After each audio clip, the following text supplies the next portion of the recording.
மனம் சிவமயமாகி மன்மனாபவ இசை ஒலிக்கிறது.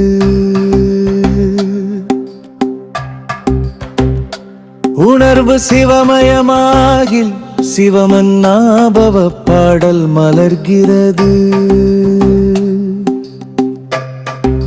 சுவாசங்களில் ஒலிக்கும் மன்மாமாப உயிர்களில் வாழும் சிவமன்மனாபவ சிவபாபாவின் நினைவில் மயங்கி மனதில் பிறந்தது அந்த ஈர்ப்பு.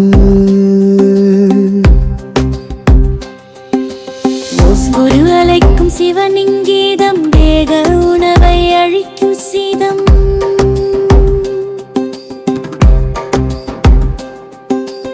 ஒவ்வொரு அறிவிலும் ஒலிக்குமோர் நாமம் சிவமன்மனாபவ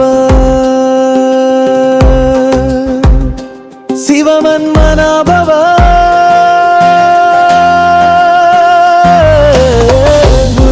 சிவமன்மனாபவ ஒவ்வொரு சுவாசத்திலும் ஓசை சிவமன் மனவ. ஒவ்வொரு புயலுக்கும் கடை சிவமன்மனாபவ.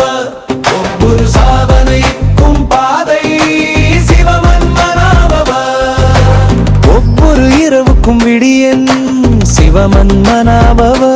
ஒவ்வொரு காத்திருப்பின் பரிசெல்வம் சிவமன்மனாபவ. ஒவ்வொரு தவறின் உணர்வு சிவமன்மனாபவ. ஒவ்வொரு பிறவியின் தேடல் சிவமன்மனாபவ. ஒவ்வொரு காரணத்திற்கும் தீர்வு சிவமன்மனாபவ. ஒவ்வொரு ஆபவன் உறுதி சிவமன்மனாபவ. ஒவ்வொரு இச்சனையின் தீர்வு சிவமன்மனாபவ.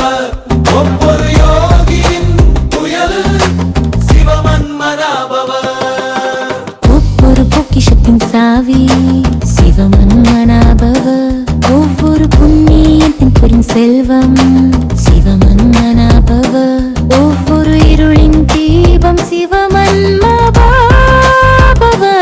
ஒவ்வொரு சிந்தனையிலும் பரவரம் சிவமன்மனாபவ. ஒவ்வொரு பந்தத்திலிருந்து விடுதலை சிவமன்மனாபவ. ஒவ்வொரு ஆசையின் தைரி சிவமன்மனாபவ. ஒவ்வொரு கூறிலின் வாழவும் சிவமன்மனாபவ. ஒவ்வொரு மாதவியின் உரிமை சிவமன்மனாபவ.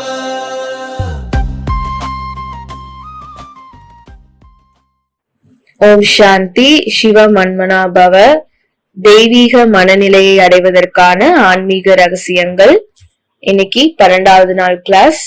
ஒரு நபர் இருந்தாரு, ரொம்ப பரபரப்பா ஒரு செய்தியை எடுத்துட்டு சாக்ரட்டிஸ் கிட்ட வந்தாரு. அந்த செய்தி சாக்ரட்டிஸ்க்கு தெரிஞ்ச ஒருத்தர் பத்திய செய்தியா இருந்தது. அந்த செய்திய அவரு ரொம்ப ஆர்வத்தோட ஷேர் பண்றதுக்காக வந்தாரு சாக்ரட்டிஸ் கிட்ட. ஆனா அந்த செய்திய அவரு சொல்றதுக்கு முன்னாடியே சாக்ரட்டிஸ் அவர்கிட்ட சொன்னாரு, முதல்ல பொறுமையா இருங்க.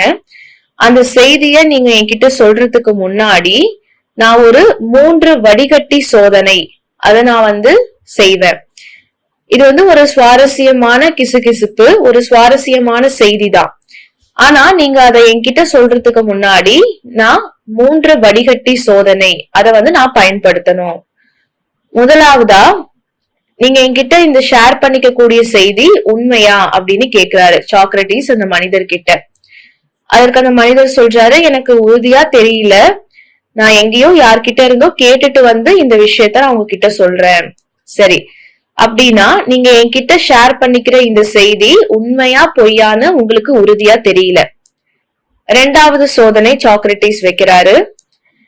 இது ஒரு நல்ல செய்தியா அல்லது கெட்ட செய்தியா, இதுல இருந்து எனக்கு ஏதாவது நன்மை இருக்கா அப்படின்னு கேக்குறாரு. அதற்கு அந்த மனிதர் சொல்றாரு, இல்ல, சொல்ல போனா இது அதுக்கு நேர்மாறான ஒரு விஷயம்தான். அப்படின்னா வெயிட் பண்ணுங்க, அந்த செய்தியை என்கிட்ட நீங்க ஷேர் பண்ண வேண்டாம். சரி, நீங்க என்கிட்ட ஷேர் பண்ணிக்கிற இந்த செய்தி உண்மையா பொய்யா என்று உங்களுக்கே தெரியல. 2வதா, அது ஒரு நல்ல செய்தியும் கிடையாது. இப்போ 3வது வடிகட்டி சோதனை என்ன, இந்த செய்தியில எனக்கு ஏதாவது பயன் இருக்கா? நான் அந்த செய்தியை கேட்டா எனக்கு ஏதாவது நல்லது நடக்குமான்னு கேக்குறாரு சாக்ரட்டிஸ். அதுக்கு அந்த மனிதர் சொல்றாரு, இல்ல, சொல்ல போனா இது பெருசா ஒன்னும் பயன்படக்கூடிய விஷயம் கிடையாது. அப்ப உடனே சாக்ரட்டிஸ் சொல்றாரு, அப்படின்னா அந்த செய்தியை என்கிட்ட நீங்க சொல்லவே வேண்டாம். உண்மை இல்லாத, நன்மை பயக்காத, ஒரு பயனற்ற இந்த செய்தியை எனக்கு கேட்கறதுல கொஞ்சம் கூட விருப்பம் இல்லைன்னு சொல்லிடுறாரு. அப்போ இதுதான் 3 வடிகட்டி சோதனைன்னு நம்ம சொல்றோம். நம்ம எதை கேட்கறதுக்கு காது கொடுத்து கேட்கிறோமோ 3 சோதனைகளை அதுக்கு முன்னாடி நீங்க பயன்படுத்த கத்துக்கோங்க. முதலாவது, அந்த விஷயத்துல உண்மையா பொய்யா. ஏன்னா நம்ம கேக்குற விஷயங்கள் சுவாரஸ்யமா இருக்கலாம், பரபரப்பு தகவலா இருக்கலாம், கிசுகிசுப்புகளா இருக்கலாம். ஆனா பெரும்பாலான விஷயங்கள் பல சமயங்கள்ல உண்மை இல்லாம இருக்கலாம், வெறும் வதந்திகளா இருக்கலாம். அதனால நீங்க யார்கிட்ட இருந்து எந்த ஒரு விஷயத்த கேக்குறீங்களோ, கேக்குறதுக்காக நீங்க ரெடி ஆகுறீங்களோ, அப்ப முதல்ல உண்மையா பொய்யான்னு தெரிஞ்சுக்கோங்க. அடுத்து, இந்த விஷயத்துல ஏதாவது எனக்கு நல்லது இருக்கா?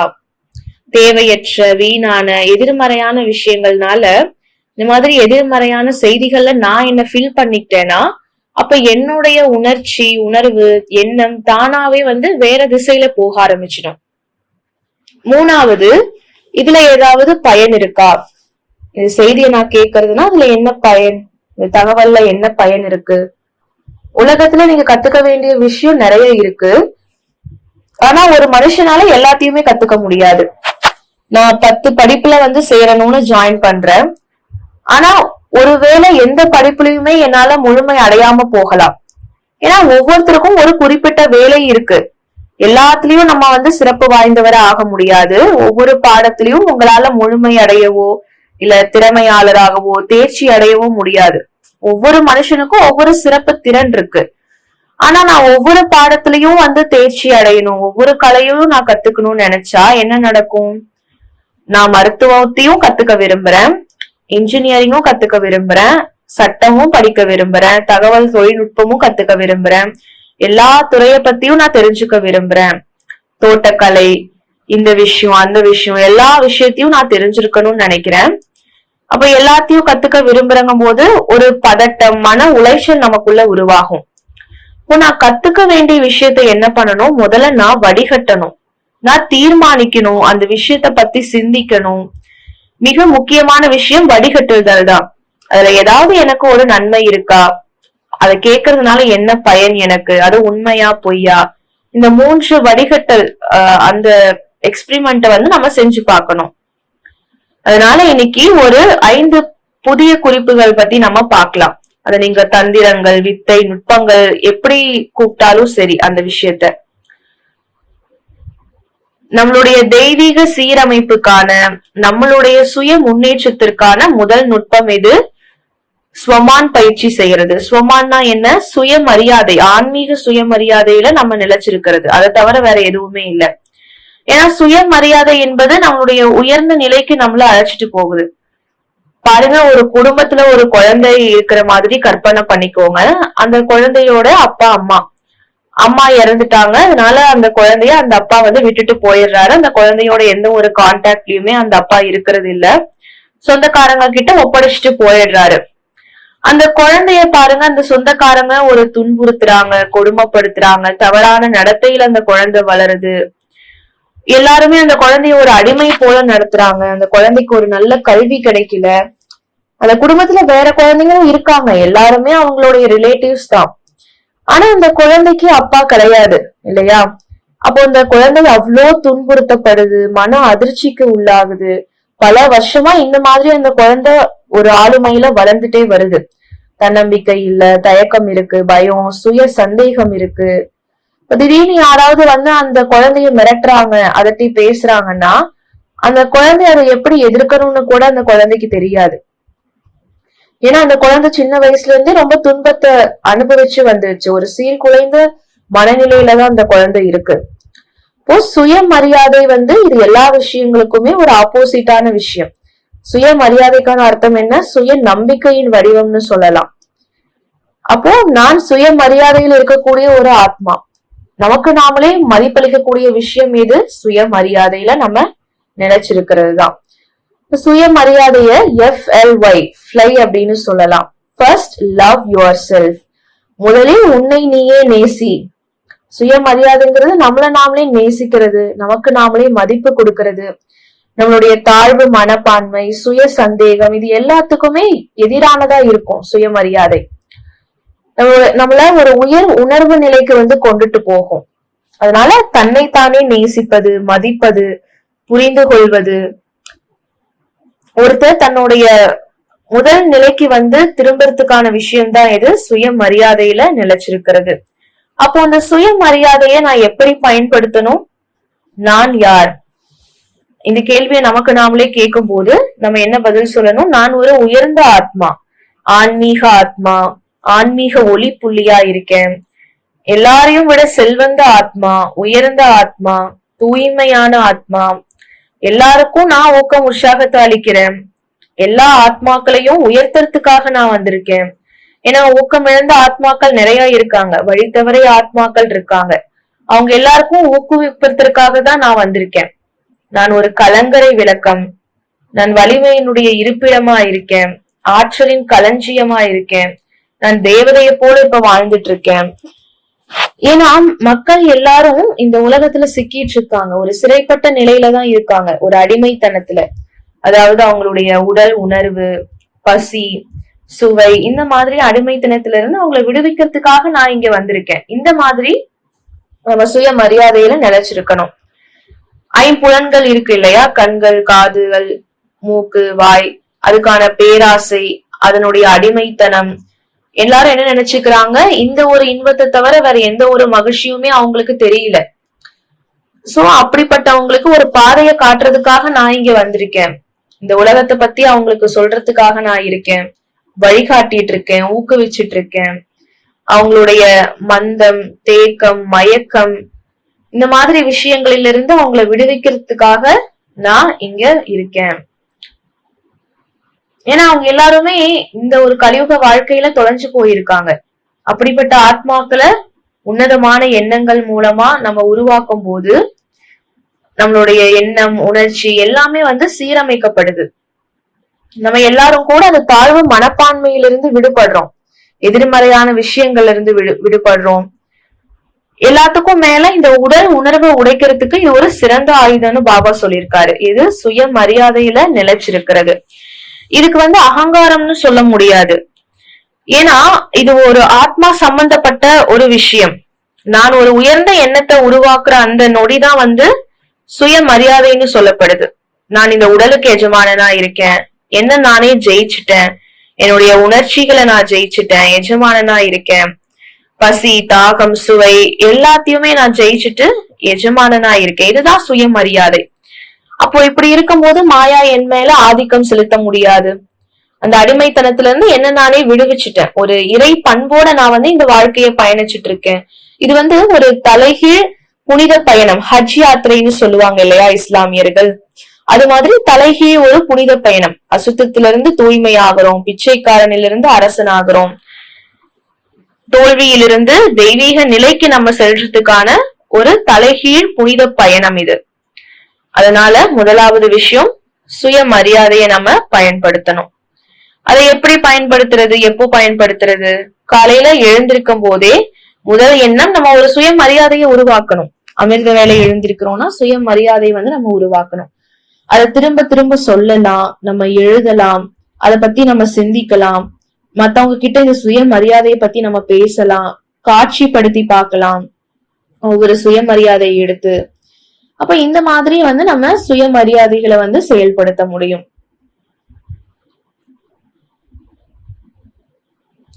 அடுத்து பாருங்க, இந்த மாதிரி நான் ஒரு சுயமரியாதையில இல்ல, ஒரு சாதாரண செயலை நான் செய்யறேன், சாதாரண ஸ்திதியில இருக்கேன்னா அப்ப என்னுடைய செயல்கள் எப்படி தெய்வீகமானதா இருக்கும், கண்ணியமானதா இருக்கும்?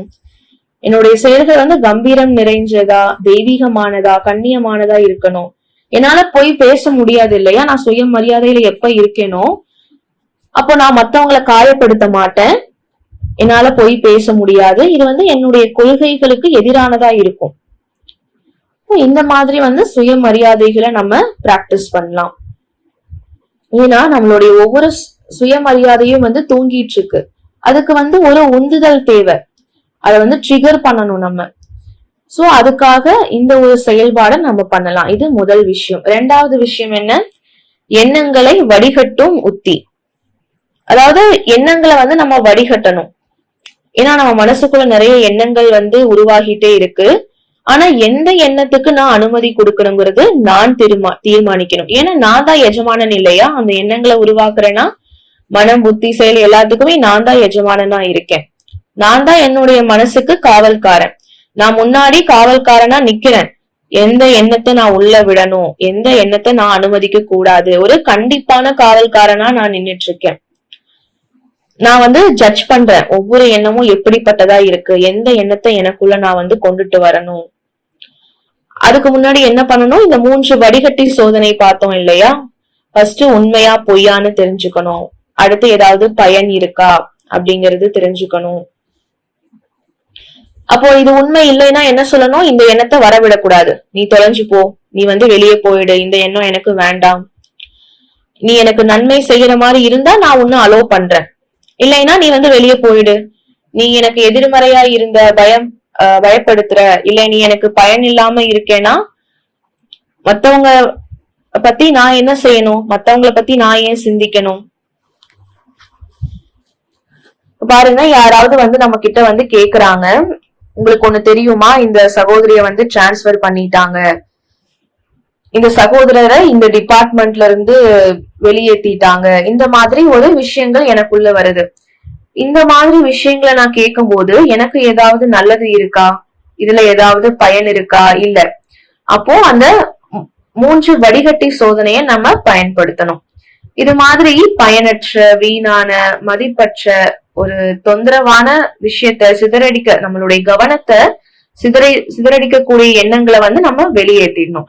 இது 2வது. 3வது, காட்சியை நம்ம அப்படியே ஏத்துக்கணும். இது ஒரு அழகான நாடகம் இல்லையா? எதிர்பாராத காட்சி திடீர்னு வரும்போது நம்ம கலக்கமாகறோம், ஒரு சோர்ந்து போயிடுறோம், பயப்படுறோம். இவர் ஏன் இப்படி செஞ்சாரு, இந்த சிஸ்டர் ஏன் இப்படி செய்யறாங்க, அந்த பிரதர் ஏன் அப்படி செய்யறாரு.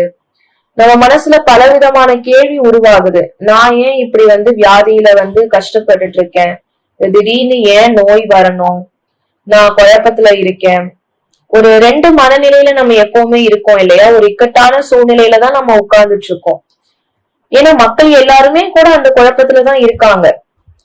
ஒரு சிலர் பாத்தீங்கன்னா 10 வருஷத்துக்கு முன்னாடி ஒரு குழப்பத்துல இருப்பாங்க, இப்பவும் அந்த குழப்பத்திலேயே தான் இருந்துட்டு இருப்பாங்க. 5 வருஷத்துக்கு முன்னாடி ஒரு கேள்வி கேட்டிருப்பாங்க, இப்ப மீட் பண்ணா கூட அதே கேள்வியதான் வந்து கேட்பாங்க. அமிர்த வேலை யோகாவை எப்படி வந்து சக்தி வாய்ந்ததா மாத்துறது, ஸ்திதியை எப்படி தொடர்ந்து வந்து ஒரு நிலையில வைக்கிறது.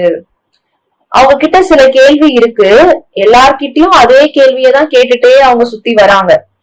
அவங்களுக்கு அந்த பதில வந்து தெரிஞ்சுக்கணும் அப்படிங்கிற ஒரு ஆர்வம் இருக்கிறது இல்ல, கேள்வியே தான் கேக்குறாங்க. 5 வருஷத்துக்கு முன்னாடி கேட்ட கேள்வி இப்பயும் வந்து கேக்குறாங்க. ஏன்னா அந்த மாதிரி கேள்விகள் கேட்கவும் அந்த கேள்விகள் இருந்து அவங்களுக்கு ஒரு மகிழ்ச்சி உணர்வு வந்து அவங்களுக்கு கிடைக்குது. அப்போ இந்த நாடகத்தினுடைய காட்சிகளை வந்து நீங்க ஏத்துக்கோங்க. இன்னைக்கு அவ்யக்த முரளில பாபா சொன்னாரு இல்லையா, மாயை வரும், ஆனா இது வந்து ஒரு மிக்கி மவுஸ் விளையாட்டுன்னு நீங்க புரிஞ்சுக்கணும். மிக்கி மவுஸ் யாருன்னு தெரியுமா? மிக்கி மவுஸ்ங்கிறது ஒரு சிவப்பு நிற கால் சட்டை போட்டிருக்கும், பெரிய ஷூஸ் வந்து போட்டிருக்கும், ஒயிட் கலர்ல வந்து கிளவுஸ் போட்டிருக்கும். இந்த மாதிரி ஒரு எலியினுடைய உருவம் தான் மிக்கி மவுஸ். 1928ஆம் ஆண்டுல வந்து வால்ட் டிஸ்னினால உருவாக்கப்பட்ட ஒரு கதாபாத்திரம் இந்த மிக்கி மவுஸ். அதனால பாபா சொல்றாரு, நீங்க மிக்கி மவுஸ பார்க்கும் போது உங்களுக்கு பயம் வர்றதில்லை இல்லையா? ஒரு பொழுதுபோக்கு மாதிரி நீங்க அதை பாக்குறீங்க. அப்படின்னா இந்த நாடகத்துல புதுசா எந்த காட்சி இருக்கு? அப்ப அது எல்லாமே வந்து மிக்கி மவுஸ் காட்சிகள். மிக்கி மவுஸ்க்கு சில ஃப்ரெண்ட்ஸ் இருக்காங்க, அதே சமயம் அந்த மிக்கி மவுஸ்க்கு அந்த கார்ட்டூன்ல பாத்தீங்கன்னா போட்டியாளர் இருக்காங்க, எதிரிகள் கூட அப்பப்ப வந்து சண்டை போட்டுட்டு போவாங்க அந்த மிக்கி மவுஸோட. அப்ப ஒவ்வொரு முறையுமே அந்த மிக்கி மவுஸ் கார்ட்டூன்ல என்ன காமிப்பாங்கன்னா அந்த மிக்கி மவுஸ் தான் கடைசியில வந்து வெற்றி அடையும். அதே மாதிரிதான் ஒரு சாதாரணமான மனிதர்கள் நம்ம எல்லாருமே நம்ம வாழ்க்கையில எதிர்பாராத சவால்களை வந்து நம்ம எதிர்த்து நின்றா கூட அந்த ஒவ்வொரு முறையும் கடைசியில யார் வெற்றி அடையிறோம்? நம்ம தான் வெற்றி அடையிறோம். சோ நம்மளுடைய கதை தான் அந்த மிக்கி மவுஸ் கதை. அதனால பாபா சொல்றாரு, இவையெல்லாம் ஒரு மிக்கி மவுஸ் கார்ட்டூன் காட்சிகள். யாரோ ஒருத்தர் வந்தாரு, ஏதோ ஒரு சொல்றாரு, யாரோ ஒருத்தங்க வராங்க, உங்களை குறை சொல்றாங்க, உங்களுக்கு தொல்லை கொடுக்கறாங்க, உங்களுடைய கவனத்தை வந்து சிதறடிக்கிறாங்க, உங்களை கேலி பண்றாங்க. இந்த மாதிரி எதிர்க்கிறாங்கன்னா எதிர்ப்புகள் வரும், விமர்சனம், பழிச்சொல், அவதூறு, இது எல்லாமே வரதான் செய்யும். ஆனா இந்த உலகத்துல நம்ம எல்லாத்தையும் என்னவா பார்க்கணும்? கேலி சித்திர காட்சியா பார்க்கணும், கார்ட்டூன் ஷோ. பல அத்தியாயங்கள்ல பலவிதமான பிரச்சனைகள் நமக்கு வருது, அவ்வளவுதான். அதனாலதான் பாபா சொல்ற அந்த மிக்கி மவுஸ் நமக்கு நினைவுக்கு வரணும். சொல்ல போனா இந்த மாதிரி ஒரு கேரக்டரை உருவாக்குன வால்ட் டிஸ்னிக்கு தான் நம்ம தேங்க்ஸ் சொல்லணும். அதனாலதான் பாபா நமக்கு இந்த ஒரு எக்ஸாம்பிள் சொல்லியிருக்காரு இல்லையா? அதனால வாழ்க்கையில காட்சிகளை வந்து ரசிக்க ஆரம்பிங்க. ஏன்னா நீங்க எதிர்த்து நீங்க நிக்கிறீங்கன்னா அது உங்களுக்கு கஷ்டத்தை தான் தரும். அதனால அமைதியா அதை வந்து ஏத்துக்கோங்க. அந்த காட்சி எப்படி இருக்கோ அந்த காட்சியை அப்படியே ஏத்துக்கோங்க. நான் ஏத்துக்கிட்டேன். ஏன்னா மனுஷங்க இயல்பாகவே இப்படிதான் இருப்பாங்க. அவங்களுடைய கதாபாத்திரத்தை அவங்க நடிச்சிட்டு இருக்காங்க. அவங்க மாறத்துக்கான வாய்ப்பு இருக்காது. அவங்க கிட்ட சண்டை போடுறதுக்காக நான் இங்க இல்ல. அவங்கள வந்து எதிர்த்து நிக்கிறதுக்காக நான் கிடையாது. அந்த மாதிரி பிரச்சனைகள் வரும். அதை தொடர்ந்து நம்ம விலகிட்டு முன்னேறி நம்ம போய்கிட்டே இருக்கணும். சீரா ஒரு பயணத்தை நம்ம நடத்திட்டே இருக்கணும். ஏன்னா வந்து நம்ம ஒரு ஓடுற நதி மாதிரி இல்லையா? நமக்கு வந்து இலக்கு இந்த கிராமங்களோ இல்ல இந்த மலைகளோ கிடையாது. என்னுடைய இலக்கு எது? பெருங்கடல். அதாவது பரம்பிதா பரமாத்மா சிவன் தான் என்னுடைய இலக்கு. அப்போ இந்த பெருங்கடலை வந்து நான் சங்கமிக்கணும்னா அதுக்கு இடையில வந்து இந்த மனிதர்கள், கிராமவாசி, சில காட்சிகள், மனம், மணல், பாலைவனம், இந்த மாதிரி பல பிரச்சனைகள் வந்து வரும். ஆனா நம்ம ஓடுற நதி இல்லையா? நம்ம குறுக்க வந்து எந்த மாதிரி விஷயங்கள் வந்தாலும் நம்மளுடைய இலக்கு எது? பெருங்கடல். அப்போ அந்த பெருங்கடலோட நம்ம போய் சங்கமிச்சுதான் ஆகணும். பாருங்க, ஒரு பாலைவனம் இருக்கு, நான் ஒரு நதி. அந்த பாலைவனத்தை நீங்க பிரச்சனையா எடுத்துக்கோங்க. அந்த பிரச்சனை வந்து என்ன பண்ண நினைக்குது? நம்மள உள்வாங்கிக்க நினைக்குது அதுக்குள்ள. ஆனா என்னுடைய இலக்கு எது? அதை மட்டுமே நான் நோக்கி பயணிச்சுட்டே போகணும். அடுத்தது மலை பாருங்க, எவ்வளவு பெருசா இருக்கு. அந்த மலை பெருசா இருந்தாலும் என்னுடைய இலக்கு எது? மலை கிடையாது, பெருங்கடல். சிவ பாபாவோட நான் சங்கமிக்கணும் இல்லையா? அதுதான் என்னுடைய இலக்கு. அதுக்கு ஒரு கவிதை ரீதியில பிரதர் சொல்றாரு, நான் வாழ்வெனும் நதி, நான் வாழ்வெனும் பெருங்கடலை சந்தித்தே ஆக வேண்டும். நான் ஒரு காதலன், என் காதலி எனக்காக காத்திருக்கிறாள். அவளை சந்திக்கும் வரை, ஆம் அவளை சந்திக்கும் அந்த தருணம் வரை நான் ஒருபோதும் ஓய மாட்டேன். அவனுள் கரைந்து போவதே எனது இலக்கு. அவனுள் ஒன்றிணைவதே எனது இலக்கு. அவனுள் கலந்து அவனோடு ஒன்றாக மாறுவதே எனது இலக்கு. அதை திசை திருப்பல்கள் அனைத்தும் அற்பமானவை. நான் அவற்றை பற்றி கவலைப்படுவதில்லை. எனது இலக்கை மட்டுமே நான் கருத்தில் கொள்கிறேன். இந்த மாதிரி ஒரு கவிதை நடையில பிரதர் நமக்கு அதை லாஸ்டா முடிக்கிறாரு. அதாவது எந்த காட்சிகள் வந்தாலும் நம்ம அதை ஏத்துக்கணும். நான்காவது வழிமுறை என்ன? அமிர்த வேளையில் மனதில் பதிய வைக்கும் முறை, இம்பிரிண்ட் மெத்தட். அமிர்த வேளையில ஃபர்ஸ்ட் 1 hour இருக்கு இல்லையா? அதாவது 2 to 5 யோகா டைம் அமிர்த வேலை. அதுல ஃபர்ஸ்ட் 1 hour, அந்த 1 மணி நேரம் வந்து ரொம்ப சக்தி வாய்ந்ததுன்னு சொல்றாரு. நீங்க ஏதாவது ஒரு முக்கிய முடிவுகளை வந்து எடுக்கணும்னு விரும்புறீங்க, உங்க வாழ்க்கையில ஒரு முக்கிய தீர்மானங்களை வந்து நீங்க மேற்கொள்ளணும்னா அதுக்கு உகந்த நேரம் இந்த அமிர்த வேலை நேரம். ஏன்னா அந்த டைம்ல மனசு வந்து எல்லா விஷயத்தையும் உள்வாங்கிக்கும். அது மிக சிறந்த நிலையில அந்த மனசு வந்து அந்த விஷயங்களை வந்து ஏற்க ஆரம்பிக்கும். அப்போ அந்த நேரத்துல நம்ம எதை விரும்புறோமோ நம்ம மனசு மூலமா அதை வடிவமைச்சுக்க கூடிய சக்தி நம்ம கிட்ட இருக்கு. அப்போ நீங்க தூங்கி எழுந்ததுமே அமிர்த வேளையில இந்த பயிற்சியை நீங்க ஸ்டார்ட் பண்ணிடுங்க. உங்களுக்குள்ள அந்த 1 மணி நேரத்திற்கு உங்க மனச வந்து உயர்த்தக்கூடிய ஒரு உன்னதமான ஏதாவது ஒரு விஷயத்த ரீட் பண்ணுங்க. உதாரணமா நீங்க வந்து டயட்ல இருக்கணும், அந்த கவனத்தை வந்து நீங்க கொடுக்கணும்னு நினைச்சீங்கன்னா ஃபர்ஸ்ட் 1 hour நான் இன்னைக்கு இந்தந்த ஃபுட்ஸ் மட்டும்தான் நான் சாப்பிடுவேன், வேற எதையும் சாப்பிட மாட்டேன். இந்த மாதிரி விஷயங்களை மட்டுமே நீங்க வாசிக்க ஆரம்பிங்க, அதை பத்தி சிந்திக்க ஆரம்பிங்க. இல்ல இன்னைக்கு ஒரு கிளாஸ் எடுக்க வேண்டி இருக்குன்னா அப்ப அந்த ஃபர்ஸ்ட் 1 hour அந்த தலைப்பை பத்தி நீங்க யோசிங்க. அது உங்க மனசுல ஆழமா பதிஞ்சிடும். அப்போ எவ்வளவு தூரம் அது ஆழமா பதியுதோ, நேத்து அவ்யக்த முரளியில பாபா சொல்லியிருந்தாரு இல்லையா? ஆக்சுவலா அது ஒரு சாக்கார முரளி, அது ரொம்ப சக்தி வாய்ந்த முரளி. அப்போ ஒவ்வொரு வரியிலுமே பாபா வந்து என்ன சொன்னாரு? உள்முக நோக்கோட இருங்க, அந்தர்முகியா இருங்கன்னு சொன்னாரு. அப்போ இந்த 1 மணி நேரம் வந்து நமக்கு ரொம்ப சக்தி வாய்ந்தது. அமிர்த வேளையில நம்ம என்னென்ன யோசிக்கிறோமோ நினைக்கிறோமோ சிந்தனை பண்ணும்போது அது நம்ம ஆழ் மனசுல பதிஞ்சிருது. அது அப்படியே வந்து நடக்க ஆரம்பிச்சிடுது நமக்கு.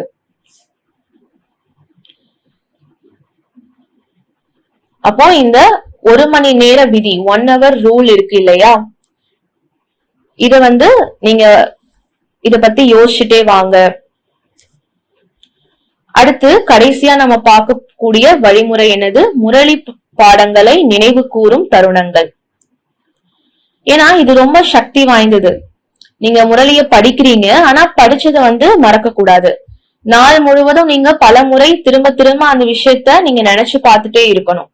அவ்யக்த முரளியில பாபா வந்து சொல்லியிருந்தாரு, இன்னைக்கு வரதானம் அனைவருக்கும் வழங்கப்பட்டுள்ளது, ஆனால் மிக சிலரே அதை செயல் வடிவம் கொடுத்து பலனடைய செய்கிறார்கள். பாபா வந்து எல்லாருக்குமே ஒரே மாதிரிதான் வரதானத்தை கொடுத்திருக்காரு. கடவுளும் ஒருத்தர் தான், வரதானமும் எல்லாருக்குமே கொடுத்திருக்காரு. எல்லாரையுமே அவர் நேசிக்கிறாரு. ஆனா இருந்தாலும் அந்த வரதானம் வந்து ஒரே நிலையில இருக்கிறது இல்ல. சிலர் அந்த வரதானத்தின் மேல ரொம்ப கடினமா உழைக்கிறாங்க. அவங்களுடைய வாழ்க்கை நடைமுறையில வந்து அந்த வரதானத்தை உண்மையா மாத்துறாங்க, பாபா கொடுக்கிற வரதானத்தை. இப்ப அதே மாதிரி நம்ம செய்ய வேண்டிய செயல்கள் என்னன்னா, முரளியினுடைய ஒரு முக்கியமான பாயிண்ட்ஸ் எடுத்துக்கோங்க. அதை நினைச்சு பாருங்க. ஒரு 4-5 கருத்துக்கள் வந்து நீங்க சூஸ் பண்ணிட்டு அதை வந்து நீங்க சொல்லி பார்த்துட்டே இருங்க. அத பல முறை நீங்க எழுதி பாருங்க. நீங்க எழுதுறப்ப என்ன ஆகும்? ஈஸியா உங்களுக்கு நினைவுல இருக்கும். நீங்க யோசிக்கும் போது அதனுடைய முக்கிய நோக்கம் என்னன்னா, அதனுடைய கருத்துக்களை வந்து நம்ம மூளையில பதிஞ்சிரும். அத வந்து என்னன்னு சொல்றோம்? மூளையின் சாம்பல் நிற பகுதின்னு சொல்றோம். அப்போ அந்த ஆழ் மனசுல அந்த கருத்துக்கள் வந்து பதிஞ்சிடும். ஏன்னா நம்மளுடைய ஆழ் மனசு முழுவதும் உடல் உணர்வு சார்ந்த காயம், உறவுகள், நினைவுகள், பற்றுதல், சுருக்கமா சொல்லணும்னா உடல் சார்ந்த உணர்வுகள் தான் நம்ம மூளையில ஃபுல்லா நிறைஞ்சிருக்கு. அப்போ இன்னைக்கு அவ்யக்த முறையில பாபா 2 விஷயத்த குறிப்பிட்டார் இல்லையா? சம்பத்தி, சம்பந்தம், அதாவது செல்வம், சொத்து. அப்ப எல்லாத்தையுமே அவர்கிட்ட இருந்து நீங்க அடைஞ்சுக்க முடியும். எல்லா உறவுகள், செல்வம் எல்லாத்தையுமே அவர்கிட்ட மட்டும் நீங்க வைங்க. அவர்கிட்ட இருந்து இந்த செல்வங்களை நீங்க அடைஞ்சுக்கோங்க. ஏன்னா எல்லா விதமான அந்த செழுமை, வளம் எல்லாமே அவர்கிட்ட நிறைஞ்சிருக்கு. வரதானத்துல கூட பாபா வந்து ஒரு கருத்து சொன்னாரு, அவர் எப்போதும் உங்களுடனேயே இருக்கிறார். சாத்தின்னு சொன்னார் இல்லையா? உதாரணமா உங்களுக்கு துணையா யாருமே இல்ல, ஒரு சூழ்நிலை வருது, துணை யாருமே இல்ல. அப்ப அந்த சூழ்நிலையில பாபா உங்களுக்கு துணையா இருக்காரு, ஆதரவா நிக்கிறாரு. ஒரு கதை பாருங்க. ஒரு பிச்சைக்காரர் 30 வருஷமா தெருவுல பிச்சை எடுத்துட்டு இருந்தாரு. அவருக்குன்னு யாருமே இல்ல, ரொம்ப முடங்கி போயிருந்தாரு. அப்போ ஒரு நாள் யாரோ ஒரு பணக்காரன் வந்து கூப்பிடுறாரு, நீ என் கூட வா, எனக்கு குழந்தையே இல்ல, நான் உன்னை வந்து தத்து எடுத்துக்கிறேன்னு சொல்றாரு. ஒரே நைட்டு தான் அவர் கோடீஸ்வரன் ஆயிட்டாரு. அவருடைய தோற்றம், நடை, உடை, பாவனை எல்லாமே மாறி போயிடுச்சு. சாதாரண மனிதன்ல இருந்து கோடீஸ்வரனா மாறிட்டாரு. அப்ப பாருங்க, நம்ம கூட துவாபரியுகத்துல இருந்து இப்ப வரைக்கும் பணத்தை இழந்து, உறவுகள்ல இழந்து திவாலாகி இருக்கோம், ஏழைகளா மாறிட்டோம். இப்ப திடீர்னு கடவுள் வந்திருக்காரு, நம்மளுடைய கைய புடிச்சு அவளை நம்ம தூக்குறாரு. வா, உன்னை நான் வந்து தத்து எடுத்துட்டேன், உனக்கு ஒரு புதிய பெயர் நான் தரேன், ஒரு அடையாளம், வீடு, செல்வம் எல்லாத்தையும் நான் உனக்கு தரேன்னு சொல்றாரு. அப்போ நம்மளுடைய பயணம் வந்து தலைகீழா மாறிடுச்சு. 160 டிகிரி மாற்றம், அதாவது ஒரு யூ டர்ன் வந்து நடந்துருச்சு நம்ம வாழ்க்கையில. அப்போ இதுதான் வந்து இந்த 5 தந்திரங்கள். அந்த 5 தந்திரங்கள் வந்து என்னென்ன விஷயம் இப்ப சொல்லுங்க. முதல்ல சுய மரியாதையில நம்ம நிலைச்சிருக்கணும். அதை எழுதுங்க, திரும்ப திரும்ப சொல்லுங்க, ஒரு உறுதிமொழியா எடுத்துக்கோங்க, விவாதம் பண்ணுங்க. நிஜ வாழ்க்கையில ஒரு சூழ்நிலை வந்துச்சுன்னா அந்த சுய மரியாதையை நீங்க பயன்படுத்தும் போது ஒரு மனசோர்வு உங்களுக்கு இருக்காது. நீங்க வந்து திடீர்னு ஒரு இன்டர்வியூக்கு போறீங்க, தோல்வி அடையிறீங்க. அப்போ ஒரு சுயமரியாதையை வந்து உருவாக்குங்க, அதை நினைவுல வச்சுக்கோங்க, அதை செயல்படுத்துங்க ஃபர்ஸ்ட். 2வது வழிமுறை என்ன? வடிகட்டும் நுட்பம். அதாவது எண்ணங்களை வந்து வடிகட்டணும். எந்த எண்ணத்தை நான் உள்ள விடணும் அப்படிங்கறது நான் தான் தீர்மானிக்கணும். மத்த எண்ணங்கள் வருதுன்னா அதை உள்ள நம்ம விடக்கூடாது. அந்த சிந்தனைகளை வந்து வடிகட்டக்கூடிய ஒரு யுக்தியை வந்து நம்ம தெரிஞ்சுக்கணும். 3வது வழிமுறை என்ன? இந்த காட்சியை நான் ஏத்துக்கிறேன். சங்கடமான காட்சிகள்னு எனக்கு தெரியும். என்னோட வாழ்க்கையில 10 பேர் இருக்கவே கூடாதுன்னு நான் விரும்புறேன். ஆனா அவங்களதான் தினமும் நான் பாக்குறது வழக்கமா வச்சிருக்கேன். அவங்களும் என்ன பாக்குறது வழக்கமா வச்சிருக்காங்க. ஒருத்தர் என் கூட இருக்கணுங்கிறத நான் விரும்பல. ஆனா அவர் கூட தான் நான் இருக்க வேண்டியதா இருக்கு. அவரும் என் கூட இருக்கிறதா வழக்கமா வச்சிருக்காரு. அப்போ நான் நடிகர், காட்சி, சூழ்நிலை எல்லாத்தையுமே நான் ஏத்துக்கணும். 4வது அமிர்த வேலையினுடைய தாக்கம். அப்போ நீங்க எந்த ஒரு விஷயத்திலயும் வெற்றி அடையலைன்னா உடற்பயிற்சி, உணவு, டயட், உடல் எடை குறைப்பு, நோய், உடல் நலக்குறைவு எதுவா இருந்தாலும் சரி, ஒரு விளையாட்டா இருந்தாலும் சரி, அமிர்த வேலையில அந்த முதல் 1 மணி நேரம் அந்த பயிற்சி செய்யுங்க. அந்த விஷயத்த பத்தி சிந்திங்க. அது கண்டிப்பா நிஜமாயிடும். கடைசியா முரளியினுடைய நினைவு. முரளி நினைவுனா என்ன? முரளியில இருந்து ஒரு சின்ன சின்ன சென்டென்ஸ் எடுத்துக்கோங்க. உதாரணமா இன்னைக்கு முரளியில இருந்து ஒரு வரியை எடுத்துக்கோங்க. எக்ஸாம்பிளுக்கு, அதாவது செல்வம் சொன்னார் இல்லையா, சம்பந்தம், செல்வம், அந்த 2 வரியை மட்டும் எடுங்க. அவ்வளவுதான். அடுத்து பாபா கூடவே இருக்காரு, அந்த வரியை எடுத்துக்கோங்க. அந்த மாதிரி ஒரு சின்ன சின்ன விஷயங்களை நீங்க நினைவுல வச்சுக்கோங்க. அவ்வளவுதான். அப்போ மிக்கி மவுஸ் மாயா வந்துட்டேதான் இருக்கும். ஆனா இந்த மாதிரி வழிமுறைகள் நம்ம ஃபாலோ பண்ணும்போது அந்த மாயா இல்லாம போயிடும். 1, 2, 3, 4, 5, 6, 7, 8 இந்த மாதிரி ஒரு குறிப்புகளை ஒரு பேஜ்ல எழுதிக்கோங்க. அதை உங்க பாக்கெட்ல வச்சுக்கோங்க. ஒரு மரத்தடியில டைம் கிடைக்கும் போது உட்காருங்க, அதை திறந்து பாருங்க, படிங்க. அதுக்கப்புறம் அந்த லெட்டரை தூக்கி போட்டுருங்க. நீங்க அந்த 8 பாயிண்ட்ஸ் எழுதிருப்பீங்க இல்லையா, திரும்ப அந்த மரத்துக்கடியில போங்க. டைம் கிடைக்கும் போது அந்த பேப்பரை எடுங்க. அந்த பேப்பர்ல இருக்கக்கூடிய விஷயத்த படிங்க. அதை பத்தி சிந்தனை செய்யுங்க. அப்ப இந்த மூளையில நம்ம பதிய வைக்கிறதுக்கான ஒரு எளிய முறை.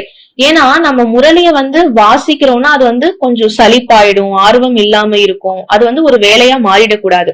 முரளி வாசிக்கிறதுக்கு ஒரு சலிப்படைய கூடாது. நம்ம ஒரு மகிழ்ச்சியா, ஆர்வமா நம்ம அதை மாத்தணும். அத மீண்டும் மீண்டும் நீங்க இந்த ஒரு பயிற்சியை பண்ணும் போது அப்ப முரளி உங்களுக்கு விருப்பமான ஒண்ணா மாறிடும். அது சலிப்பான ஒண்ணா நமக்கு இருக்கவே இருக்காது. நல்லது.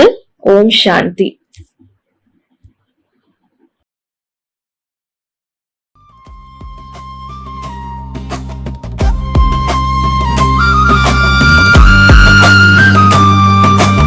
ஒவ்வொரு கூடின் வானம் சிவமன்மனாபவ, அதின் மூடி சிவமன்மனாபவ,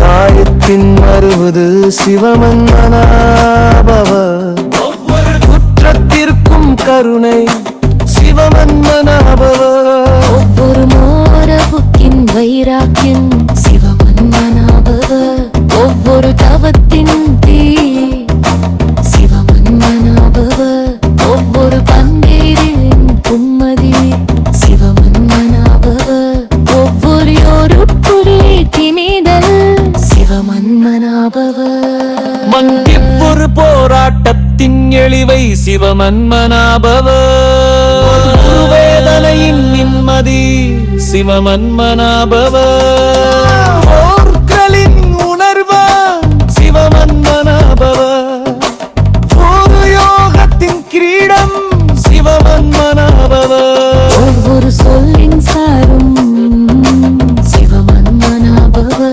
ஒவ்வொரு கருத்தின் மாறை சிவமன்மனாபவ, ஒவ்வொரு சோதையின் நிதம் சிவமன்மனாபவ, ஒவ்வொரு சீதையின் ராமன் சிவமன்மனாபவ,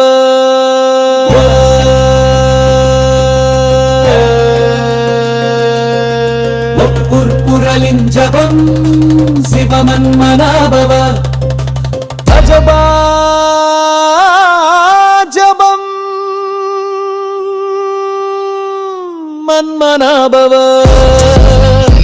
அலைக்கும் சிவனின் கீதம் தேக உணர்வை அழிக்கும் சீதம், புராணுவிலும் ஒலிக்கும் ஓர் நாமம் சிவமன்மனாபவ, சிவமன்மனாபவ, சிவமன்மனாபவ,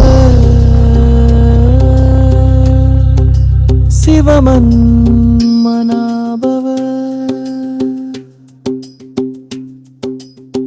ஒவ்வொரு சுவாசமும் சிவமன்மனாபவ